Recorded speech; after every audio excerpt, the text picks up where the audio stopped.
Commencement, the beginning of a new era in higher education by Kate Colbert and Joe Salustio with contributions by Elvin Freites is now available for pre-order on Amazon.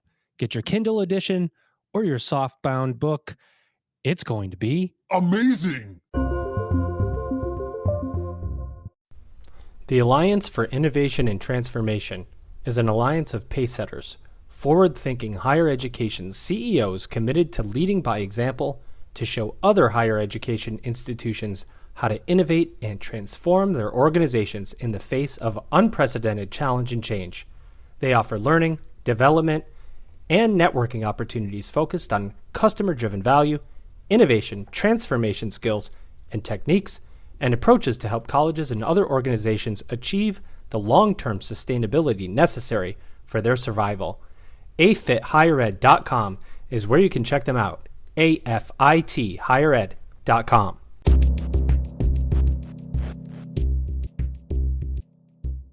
Welcome back, everybody. It's your time to EdUp on the EdUp Experience podcast, where we make education your business. Dr. Joe Salustio here again on another episode. When this episode releases, we will have passed 500 published episodes in the last 2.75 years. We're going to be in our third year of life here at the EdUp Experience as of January 2023. Who can believe it? Fast approaching 200 college presidents interviewed and 200,000 downloads of this podcast, which is pretty insane when you think about it. Our top episode was listened to over 3,000 times, and we have a whole group of episodes between 500 and 1,000. So times that, this is the way I always tell people, think about that the average podcast episode at EdUp is listened to for about 30 minutes. So you take 300 by 30 minutes and divide it by 60 minutes, of course, 60 minutes in an hour. And it gives you hundreds of hours of listening time that you're in front of the audience here at EdUp. And I've got two guests with me today because I think I can handle them together, but they're just full of information, so I'm not sure. We're going to see how it goes. I think it's both their first podcast, so I don't know if that's a good thing or a bad thing. When I told them about my sound effects and how that whole thing works, it can shock people. But I think they're ready. Here they are. I'm going to bring in them one at a time. Ladies and gentlemen, here with me first. Her name is Carolyn Candiello, and she's the Vice President for Quality and Patient Safety at GBMC Healthcare. Carolyn, what's going on? Hi, Joe. Thanks so much for having us. And yes, you're absolutely correct. This is our first podcast. So really excited to be here and to be part of the experience. Yes. Thanks for having us. Of course. Well, I'm so excited to have you. And let me bring in your colleague. Here she is. She's Kathy Hamill, and she's the Executive Vice President at GBMC Healthcare. Kathy, what's up? Hey, Joe, what's up with you? Oh, just podcasting, living my life, podcasting on my lunch hour. And then I go back to my day job here at Lindenwood University, where I happen to work, plug. I'm excited to talk to you both about what is going on in healthcare. And we have so many higher education leaders that look to learn from what's happening in healthcare. You all were a learning partner for our partner, the Alliance for Innovation and Transformation in Higher Ed, better known as AFIT, and their amazing executive director, plug, Erica Leodis, who has become a great friend and partner of the podcast. You guys were at their summer session, I think was in Nashville. Was it in Nashville this past July? Nashville.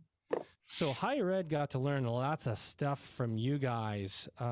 So let's start. Carolyn, I'll start with you since you came in first. Just give me a quick once-over about GBMC Healthcare. Where is it? What's its scope? Go from there. That's an easy answer, Joe. So GBMC Healthcare, we are located in Baltimore, Maryland, which is in the mid-Atlantic region of our country. We sit just north of Baltimore City. We're actually located, our main hospital is located in the county. We are a small independent healthcare system, so we're not part of a big university. We're probably one of the dinosaurs. There's really not a lot of independent healthcare systems around anymore. So our one hospital provides acute care to a large variety of patients and family members in our community. We also serve a population of patients through our population health, through our physician practices. So we have over 200 primary and specialty care physicians who provide care from really birth to death and everything in between, managing the health of a population.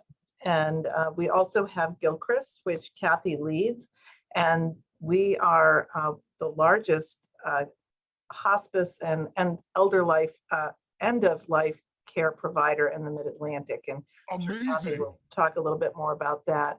But, you know, back in 2010, when, you know, a lot of hospitals were building buildings, we were building a system of care focused on population health. And so we really invested in that. And I think we've been ahead of the curve in terms of the Affordable Care Act.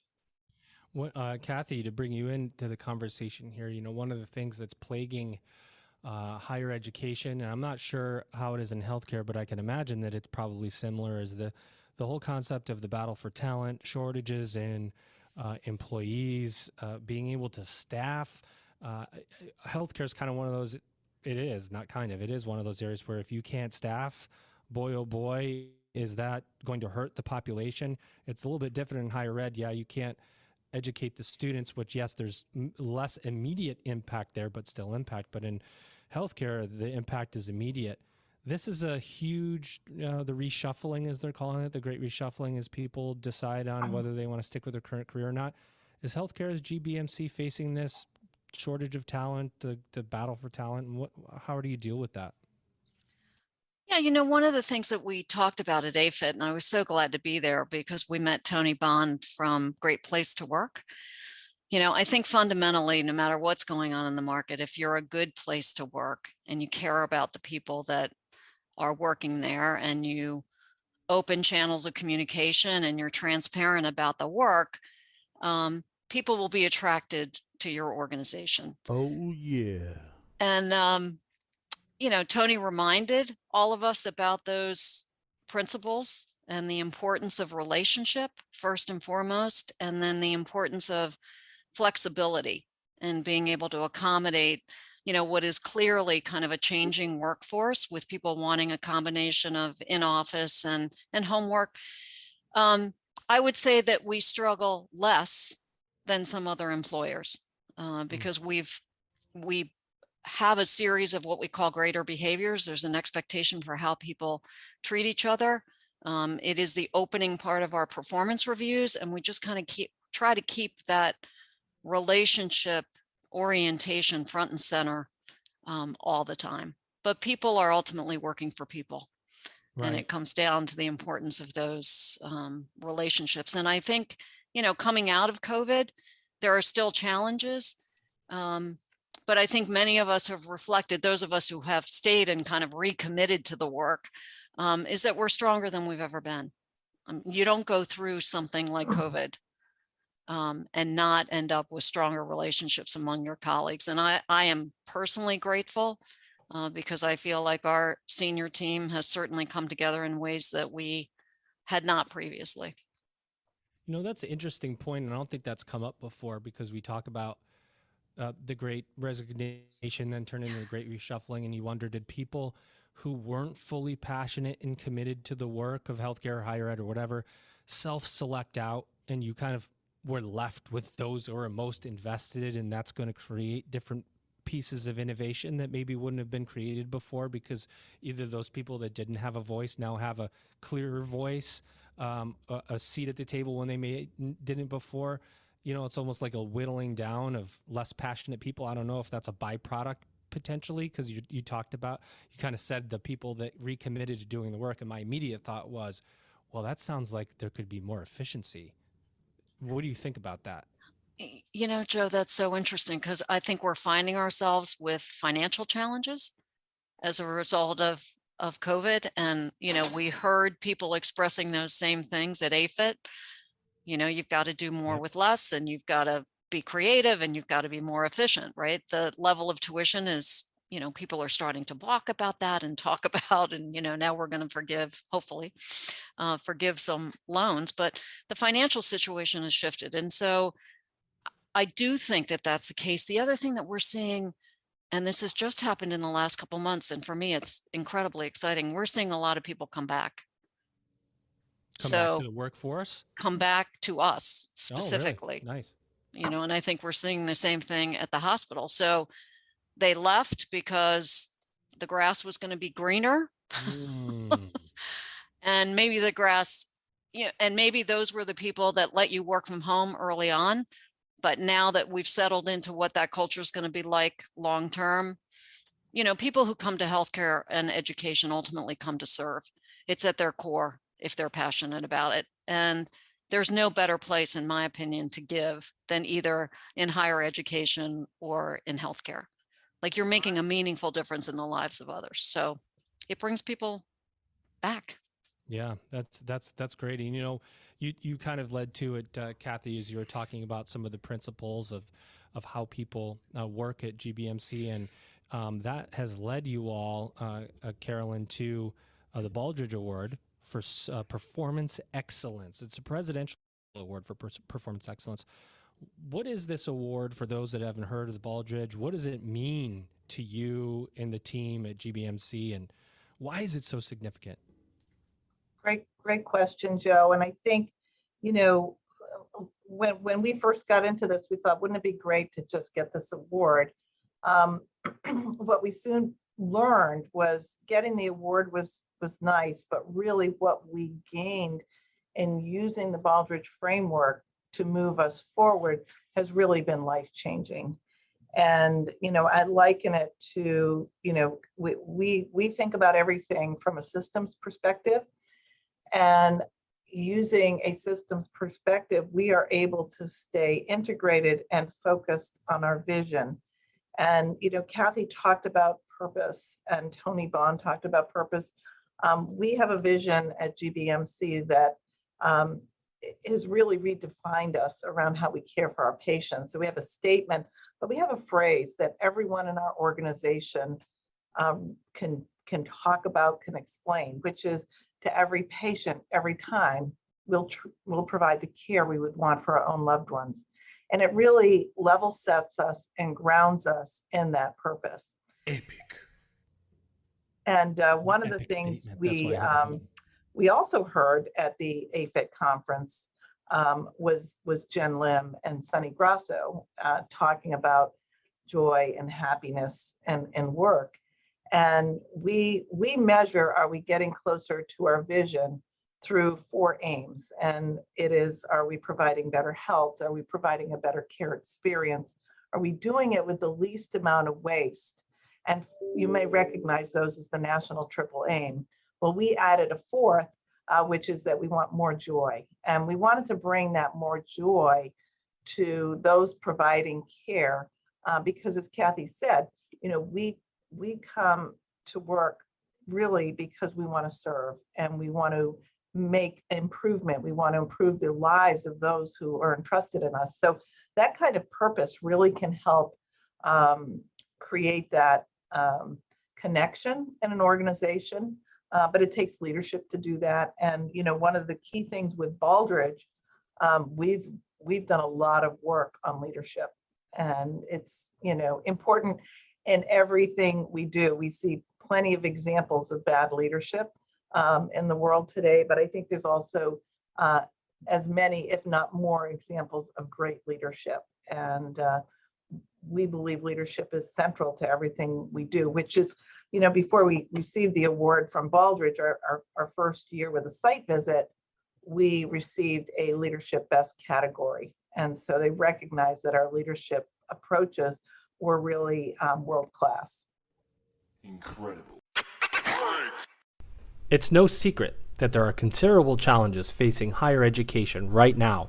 The teaching and learning methods of the past are becoming obsolete, and time-worn processes have all but lost their effectiveness.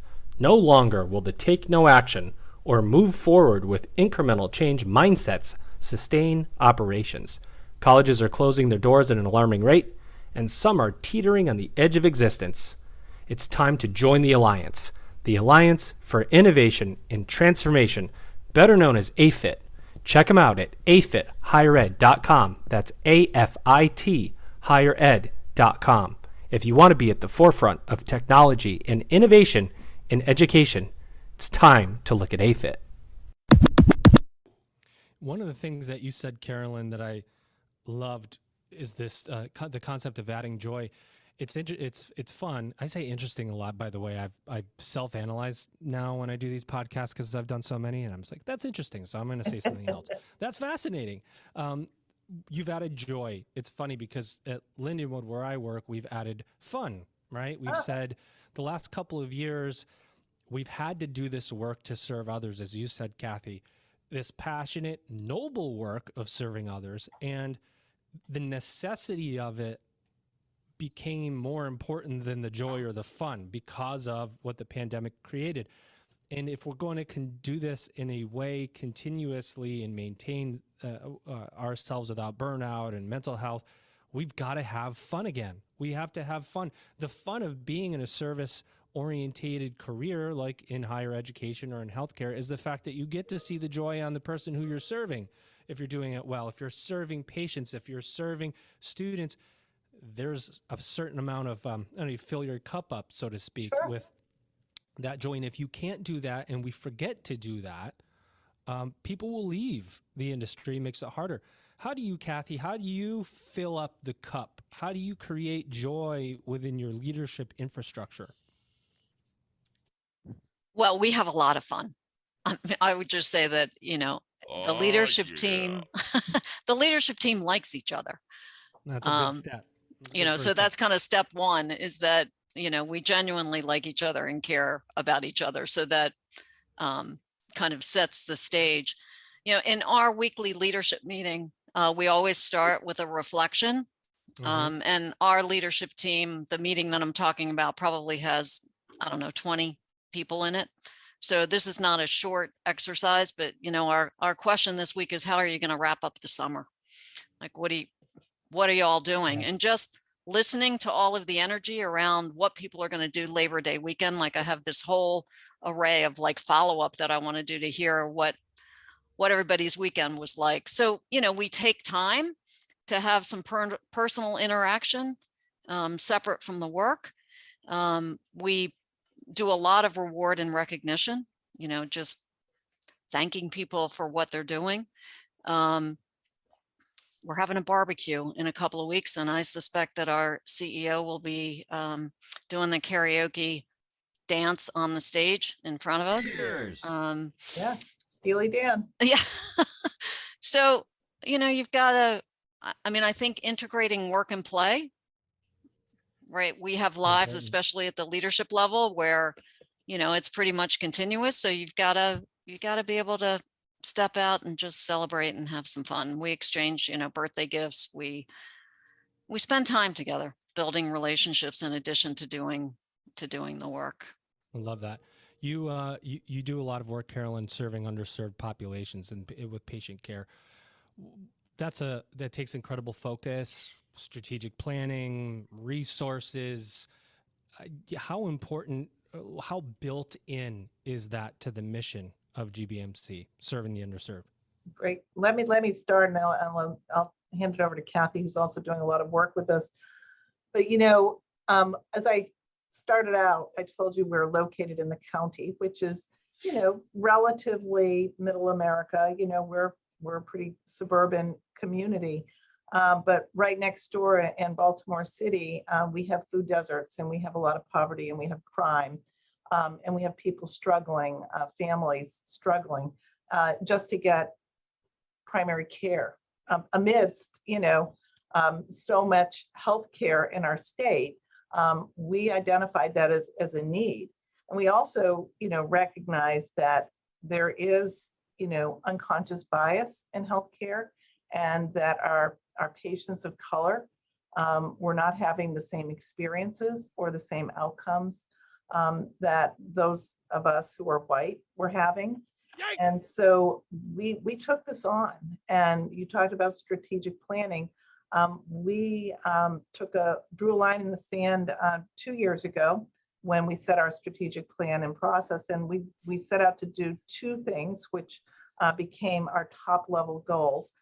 The first was to increase access to primary care and in these communities. And this meant, reaching out, moving into those communities and partnering. The second goal we set was to increase the diversity of our leadership, because patients want to see providers that look like them. We want to be reflective of our community. And our staff need to look up to leaders who look like them. So we are actively working on increasing diversity. Now, some of the work we're doing is pretty unique, and I'll let Kathy talk about the continuing care retirement community, which she has partnered with in Baltimore City, which I think is its only kind in the nation. Kathy. Thanks, Carolyn. So we located our hospice. We had to relocate our hospice. The building that we were in was built in 1830, and it just no longer had the capacity to provide good health care given the, yeah, exactly. The changes in code, et cetera. So we kind of searched through Baltimore City to find the next best location. And we were fortunate enough to find a piece of property that is literally on, for those of you who know the Orioles, the old Memorial Stadium that was downtown. The stadium property is now a continuing care retirement community for low-income seniors.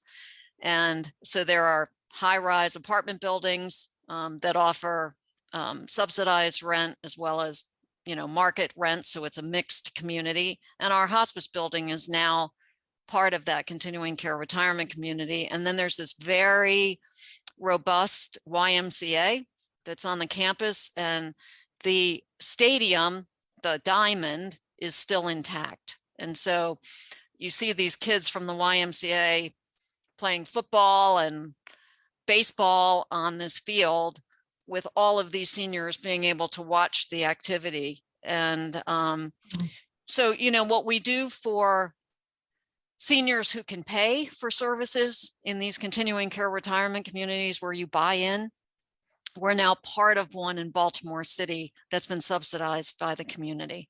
And it has just been such an incredible experience for all of us.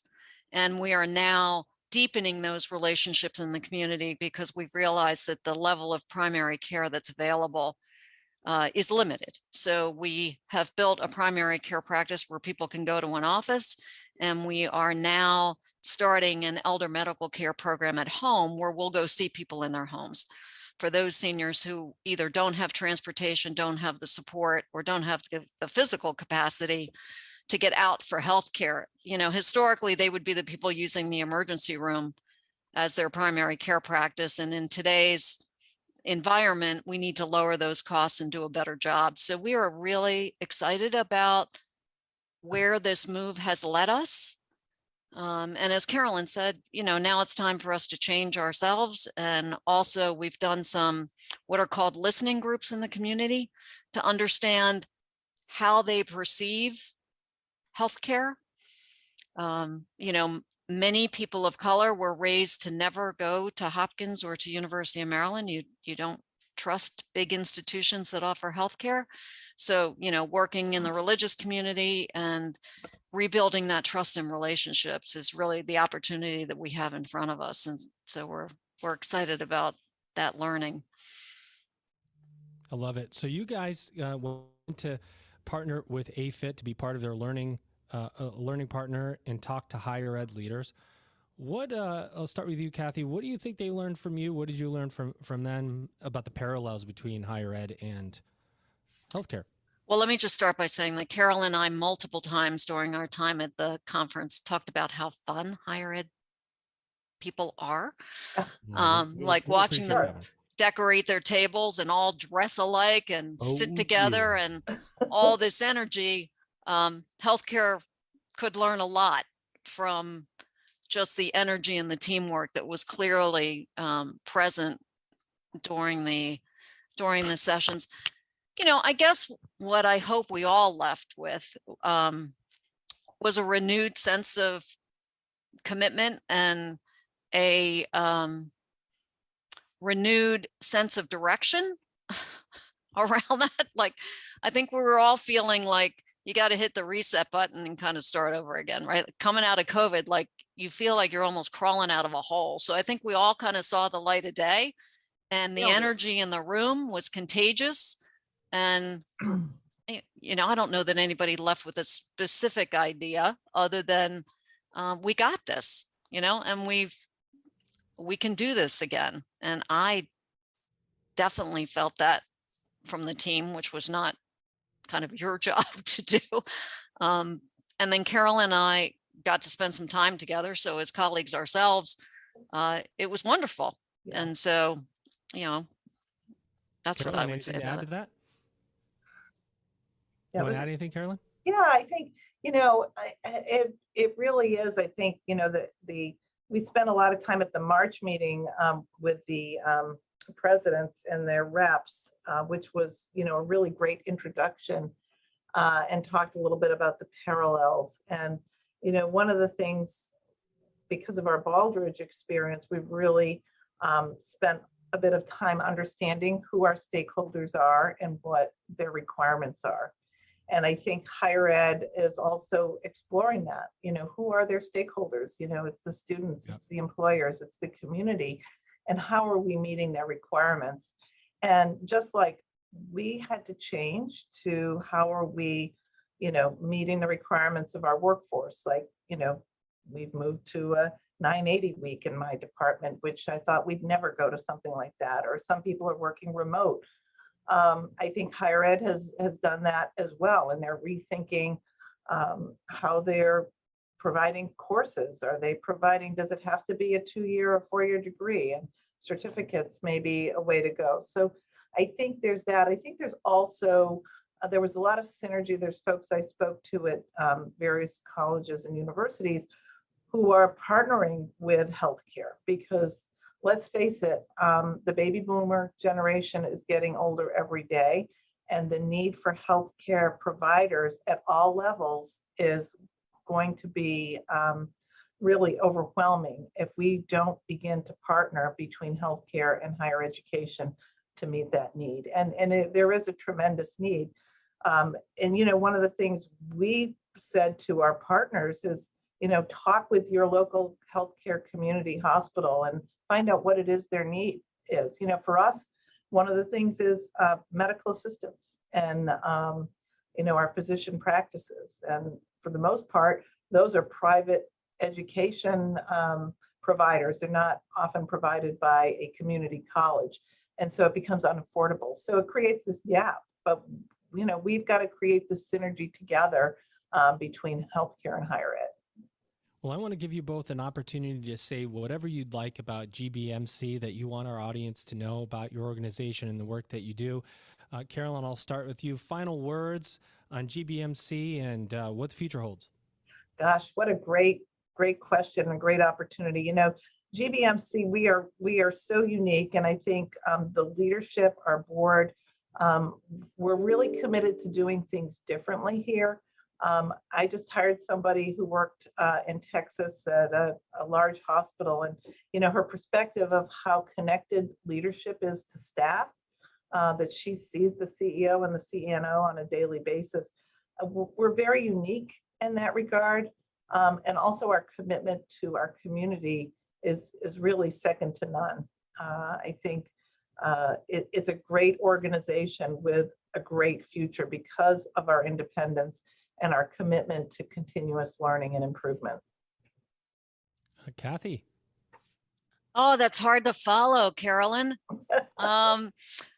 I guess what I would say about GBMC is that we also have a large diversity in the services that we have. Mm. So, you know, we are probably best known for our babies and our end of life care.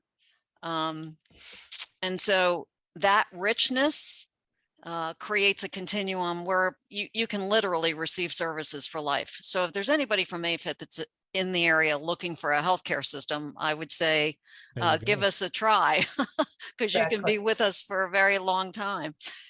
You know, I guess the other thing that I would reinforce, and I think that's such a great message, Carolyn, is the importance of partnership. You know, GBMC doesn't own a lot. You know, we're not big enough to have a school for radiology techs. And I would also encourage people to intern. We need smart, young people who are thinking differently than those of us who have been in healthcare for 30 or 40 years. And they are rock stars, and we can't get enough of them. So, if you're feeling a little nervous or you're not sure, like I would encourage those students to come in and spend some time with us. And we're grateful to have the opportunity to spend with you today, Joe. And you made the first podcast of my life super fun. Yeah. So. Put your hands up in the air. All right. Well, with that, ladies and gentlemen, I'll take that as a compliment. But you guys did great. You're naturals. You should start your own podcast about healthcare. Ladies and gentlemen, here they are. And I say this, I'm elongating my words and sentences because I can't find the right outro, but here it is. You have Carolyn, Candiello, and Kathy Hamill from GBMC Healthcare. Ladies and gentlemen, you've just EdUp'd. The Alliance for Innovation and Transformation is an alliance of pacesetters, forward-thinking higher education CEOs committed to leading by example to show other higher education institutions how to innovate and transform their organizations in the face of unprecedented challenge and change. They offer learning, development, and networking opportunities focused on customer-driven value, innovation, transformation skills, and techniques, and approaches to help colleges and other organizations achieve the long-term sustainability necessary for their survival. AFITHigherEd.com is where you can check them out. AFITHigherEd.com.